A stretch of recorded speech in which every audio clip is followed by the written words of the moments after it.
فبأي آلاء ربكما تكذبان.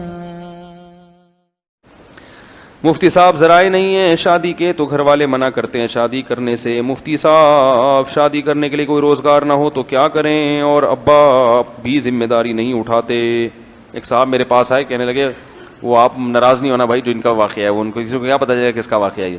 وہ کہنے لگے یار وہ مفتی صاحب یہ بندہ جو ہے نا یہ گھر سے باہر نکلنا چاہتا ہے. میں نے کہا کیوں؟ کہہ رہا ہے اس کی سمجھ میں ابا نہیں آ رہے, اس کی سمجھ میں ابا نہیں آ رہے. تو میں نے آج ان سے پوچھا ابا آ گئے؟ انہوں نے کہا ابا نے ان کو ایک انجیکشن لگایا جس کی وجہ سے اب ان کو ابا سمجھ میں آنا شروع ہو گئے.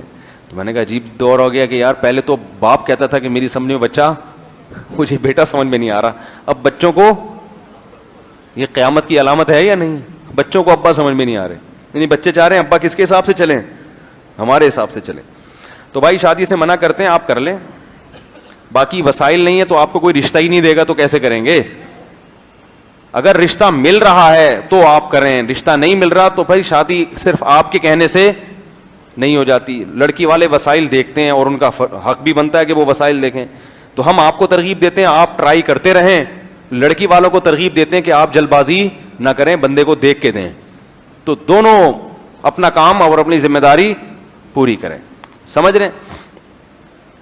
پھر قرآن نے کہا ہے کہ جن کو رشتہ نہیں مل رہا, استطاعت نہیں ہے, تو ایک دوسرا آپشن بیان کیا کہ وہ عفت اور پاک دامنی سے زندگی گزاریں, برائیوں میں پڑنے کی کوشش نہ کریں. ان قریب اللہ ان کے لیے انتظام کر دے گا. مفتی صاحب یونیورسٹیوں میں لڑکیوں میں پڑھتے ہیں تو رغبت پیدا ہوتی ہے, تو ابا کو شادی کا بولو تو منع کرتے ہیں, دوستی لگانے سے بھی منع کرتے ہیں. ابا سے شادی کی اجازت لینا ضروری نہیں ہے, یہ بہت اچھی طرح سمجھ لو. ابا کو صرف یہ حق حاصل ہے کہ وہ بولے بیٹا تو شادی تو کر رہا ہے لیکن میری مرضی سے کر لے تو مجھے زیادہ خوشی ہوگی. تو بیٹے کو بھی چاہیے کہ جہاں ابا کہہ رہے ہیں وہاں کر لے, یہ زیادہ اچھی بات. لیکن ابا یہ کہیں کہ تو نے ابھی شادی کرنی ہی نہیں ہے اور آپ کہو کہ میں اپنے خرچے پہ کر رہا ہوں, تو ابا کو پھر روکنے کا حق نہیں ہے. کل ایک صاحب آئے, انہوں نے کہا کہ میری والدہ کہتی ہیں اگر تو نے شادی کی تو میں خودکشی کر لوں گی, میں یہ کر لوں گی, میں وہ کر لوں گی. میں نے کہا آپ شادی کر لو, ماں کو آپ سے شادی سے روکنے کا حق بالکل بھی نہیں ہے. یہ میں اس لیے بتا رہا ہوں کہ والدین کی بھی ایک کیا ہے باؤنڈری, اور وہ لڑکا گناہوں میں, مجھے پتا ہے وہ جا رہا ہے گناہوں میں, زنا کی طرف جا رہا ہے. میں نے کہا آپ کی والدہ نے آپ کو شادی سے روکا اور آپ سے اگر گناہ ہو گیا نا تو قیامت کے دن یہ عذر نہیں چلے گا اللہ کے سامنے کہ میری امی نے منع کیا تھا. اللہ کہے گا جب میں خدا ہوں, ماں کی نعمت کس نے دی ہے؟ اللہ نے دی ہے نا. تو آپ کی ماں کو بھی اللہ نے پیدا کیا, آپ کو بھی اللہ نے پیدا کیا. یہی تو شرک ہے کہ اللہ کے مقابلے میں کوئی نہیں ہے بھائی. یہ والدین کو بھی سمجھ لینا چاہیے کہ ہمارا بہت بڑا حق ہے مگر اللہ سے کم ہے. تو نکاح کے معاملے میں اس میں تو والدین کی اطاعت کی جائے گی کہ کہاں کرنی ہے شادی. اس میں تو ہم مشورہ یہی دیتے ہیں, آپ کی میں کم عقل ہے, ماں باپ زیادہ اچھا جانتے ہیں, ان کو فالو کرو. لیکن کرنی ہی نہیں ہے یہ والدین کو رائٹ نہیں ہے. آپ اگر اپنے خرچے ابا سے پیسے مانگ رہے ہو تو حق ہے اس کو روکنے کا.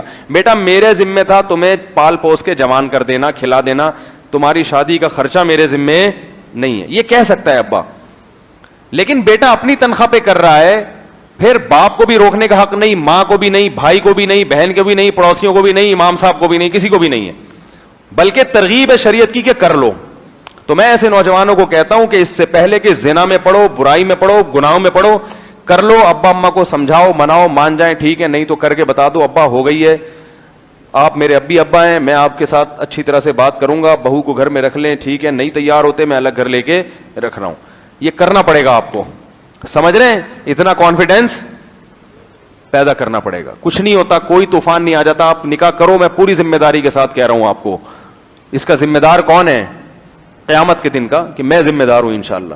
اور ہمت کر کے کرو, یہ ماں باپ نہیں کرنے دیں گے بھائی. ماں باپ کو آخرت کا خوف نہیں ہے, وہ نہیں جانتے شریعت. وہ یہی ہے, میرے بڑی والی بیٹھی ہوئی ہے تو بڑا بھائی بیٹھا ہوا ہے, تو 3 بھائی اوپر بیٹھے ہیں, ان کو کس نے کہا بیٹھنے کو بھائی؟ وہ کھڑے ہو جائیں. ابھی تیرے 3 بڑے بھائی بیٹھے ہوئے, تجھے شرم نہیں آتی؟ ان سے بولو اماں مجھے اکیلے گھومتے ہوئے شرم آتی ہے, مجھے جو ہے نا یونیورسٹیوں کا ماحول, کیسا ماحول ہے, کیا حالات ہیں, اس میں اپنے آپ کو گناہوں میں دھکیل رہے ہو. ایک دفعہ زنا میں پڑ گئے, پھر اس دلدل سے نکلتا نہیں ہے انسان. ماں باپ کو تو پتہ ہی نہیں ہے. وہ تو ہمیں پتا ہے والدین کی اولادوں کے حالات کیا چل رہے ہیں, اگر ان کے ماں باپ کو بتا دیں وہ تو ٹینشن سے مر جائیں کہ ہمارے بچوں کی حرکتیں کیا ہیں. تو ان کو پتہ ہی نہیں ہے, پرانے ہو گئے بیچارے, اللہ ان کو اور عمریں لمبی عطا فرمائے. وہ اپنے زمانے کے لحاظ سے دیکھ رہے ہیں کہ وہ جب ہمارے ہم کو تو ابا پہلے کیا ہوتا تھا, ابا بیٹے سے کہتے تھے بیٹا شادی کر لو, بیٹا 6 مہینے تک شرماتا رہتا تھا.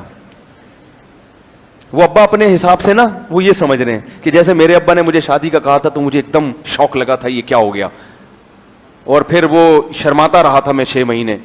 اب ایڈوانس ہو گیا حساب کتاب, ٹھیک ہے نا, اب وہ دور نہیں ہے. ویسے بھی شریعت کی ترغیب ہے, جب اللہ اس کے رسول نے ترغیب دے دی تو ختم. تو وہ اب نہیں, اپنے آپ کو گناہوں میں مت دھکیلو, برائیوں میں مت پڑو. ایک دفعہ پڑ گئے بڑی مصیبت ہے. اس دلدل سے چرس اور ہیروئن کا نشہ, اسے چھوڑنا آسان ہے, لیکن کسی کو یہ ان حرام کاریوں کا نشہ لگ جائے نا, اس دلدل سے نکلنا ناممکن نہیں ہے لیکن مشکل بہت ہے. تو اس لیے اپنے آپ کو بچاؤ اور ہمت کرو, ہمت. اور لڑکیوں کو دیکھا نہیں کرو یونیورسٹی میں جا کے پڑھنے کے لیے, تمہارے باپ نے تمہیں وہاں بھیجا ہے, لڑکیاں دیکھنے کے لیے بھیجا. وہاں نظر نیچی کر کے پڑھا کرو اور پتلی گلی سے نکل آؤ. دیکھنے میں سوائے ٹینشن کے کچھ بھی حاصل, گناہ میں پڑ گئے تو ایک عذاب ساری زندگی کا, اور نہیں پڑے تو ویسے ہی دماغ کیا ہوگا, خراب. تو بہتر نہیں ہے کہ جاؤ تمیز سے منہ نیچے کر کے, اور دل میں یہ جذبہ رکھو, منہ نیچے کر کے نہ پڑھتے رہو بس وہاں بیٹھ, دل میں جذبہ رکھو کہ یار یہ سارے لڑکے تو جھانکا تاکی میں لگے ہوئے ہیں, یہ کیا ہے.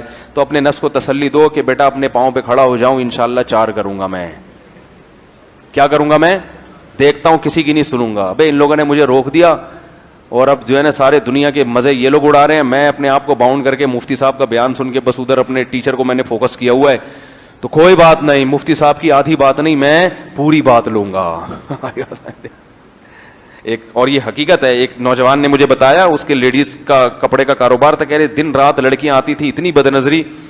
تو کہہ رہے آپ کا بیان سنا کہ بھائی شادیاں کرو, تو کہہ رہے اس کے بعد سے بد نظری الحمدللہ چھوٹ گئی. میں نے کہا کوئی بات نہیں, خود کہنے لگا, کہہ رہے میں نے کہا اب میں دیکھوں گا نہیں, اب میں کیا کروں گا, جو پسند آئے گی نکاح کروں گا. اس نے کی شادی, ایک وہیں آ گئی کوئی لڑکی, اس نے کوئی ڈیٹ ویٹ مارنے کی کوشش کی, اس نے کہا بھائی ہم ڈیٹ والے لوگ نہیں ہیں. لڑکا بڑا ہینڈسم تھا, اسمارٹ تھا, کہہ رہا بھائی ہم غلط آدمی نہیں ہیں, ادھر مفتی صاحب کے بیان سنتے ہیں, اب ہم نے لڑکیاں دیکھنا چھوڑ دی ہیں, آپ کا کیا مسئلہ. انہوں نے کہا نمبر دے دیں. اس نے کہا شادی کرنی ہے تو بات کرو ورنہ نہیں, میں چماٹ لگے گا, نکلو یہاں سے. اس نے کہا شادی, وہ تو خوشی سے پاگل ہو گئی, شادی بھی ہو جاتی, لڑکے تو چسکے لیتے ہیں نا لڑکیوں سے. اس نے کہا ہاں بھائی اگر ہے تو وہ پیغام بھیجا, ماشاءاللہ آج ان کے بچے ہیں, ورنہ یہی ہوگا دل کے ارماں آنسو میں بہہ گئے, ان کے بچے ہم کو ماموں کہہ گئے. کیا خیال ہے, یہی ہوتا رہے گا. تو عدل بھی کرو, برابری بھی کرو, لیکن بد نظری مت کرو میرے بھائی. یونیورسٹیوں میں دوستیاں مت لگاؤ. دیکھو اللہ کی جہنم چھوٹی نہیں ہے. اکثریت کو مت دیکھو کہ یار لڑکے دوستیاں لگا رہے ہیں, زنا بھی کر رہے ہیں, یہ بھی ہو رہا ہے, وہ بھی ہو رہا ہے. قرآن نے بتا دیا. لوگ اکثریت کو دیکھ کے نا متاثر ہوتے ہیں, یار اتنے سارے لوگ غلط کر رہے ہیں تو میں نے کر لیا تو کیا ہو گیا.